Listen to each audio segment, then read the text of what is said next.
And just like that, we are down to the Elite Eight of March Madness later today. 12-seed Cinderella Oregon State will face Houston, and 1-seed Baylor will take on Arkansas. Then tomorrow, 1-seed Michigan facing UCLA, and top overall seed Gonzaga getting a test from SC. Joining us now, Mr. College Basketball himself, the one and only Dickie V. Dickie V, how are you, first of all? Great to see you as always. We need your energy this morning, especially on a Monday. Can be tough for some. How are we doing? I'm doing really well. You know, first of all, the game's ended so late, and I get up at 5:30 in the morning, do Sports Center at 7. But you know what? That's fire in my belly, man. As long as I eat some good spaghetti at night or lasagna before I go to bed, rigatoni, I'm in great shape. It gives me all that energy. I want to keep up with the shy, introverted one, Stephen A. Smith. If that guy had a chance to give an opinion, he might make it in TV, Molly. I'm saying he's so shy. Help me get out of that. Call him out of his shell. I know. I like that you carb up before bed. It helps you sleep well. I could eat pasta every day. I'm with you. All right. I want to start with Michigan. Shocker there. Obviously, they're in the Elite Eight. They haven't had livers the entire tournament. Diggy V, do you think they can run the table without having one of their best players? Well, you know, certainly a lot tougher, and there's no question about it. They can use your husband, Jalen Rose, to fit in. But the bottom line is, let me say this. Brandon Johns was terrific yesterday. He really played brilliantly for them, and he has stepped in and has done a solid job, a veteran player. Also, they're getting great play off the bench. Sean D. Brown has been sensational. He is the reason, a difference maker, that they beat LSU. He had 21.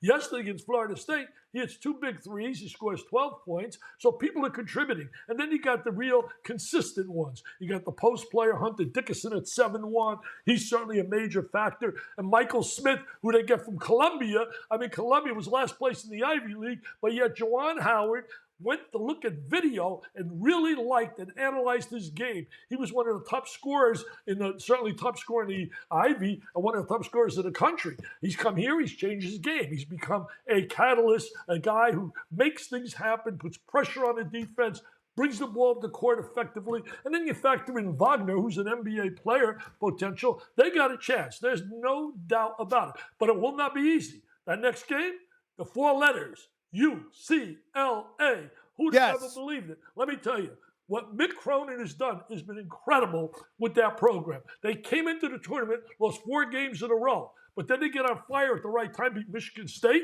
They come up, certainly did a great job in beating BYU, and then they beat the Cinderella, Abilene Christian. And last night, talk about survive and advance. Wow.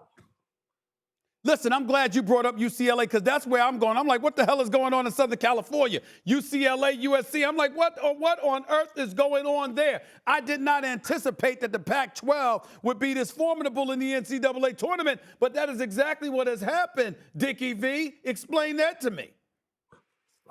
You're not the only one. We've all been raving and screaming and yelling all year long.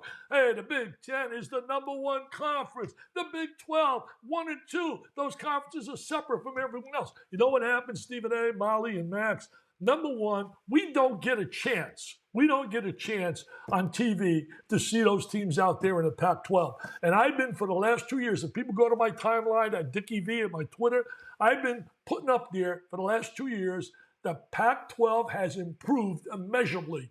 And you look right now, I mean, it's amazing to have 3 teams in the Elite Eight from a conference that people gave no respect to, none whatsoever. And you talk about UCLA, I'm just amazed at the job he has done. The kid Zhang and Jaquez have been super. That point guard, they got Campbell. I'll be honest with you guys. Yesterday, when that kid hit the 3, Reese. It was over, right? Foul. Yeah, I said, Uncle Mo, man, momentum now in Alabama, it's over. Shows you how much I know, man. 42 years, I know zilch. Because the bottom line is, they come out UCLA, and before Alabama could blink, it was over in overtime. Done, finished. And that's a credit. Mick Cronin, he worked for Rick Pitino. Rick Pitino told me on the phone in a conversation with him when he got the job. He said, I will tell you now, Cronin is going to get it done. He's got toughness about him. He's a disciplinarian, and he relates well with young people. He communicates. And I'm telling you, he has done an amazing job. That's where I was going. The UCLA, when Reese hits that shot from as deep as he hit it. Only shot of the game. To force it to overtime. You know at that point, of course, Alabama is going to win. It takes such discipline, as you said, Dickie V, for a college-age kids to steady the ship like that and come out and do what they did in overtime. So given all that we've seen in this tournament so far, all the upsets, all the madness, anyone going to beat Gonzaga? Or the Zag? You know, what's going to happen there?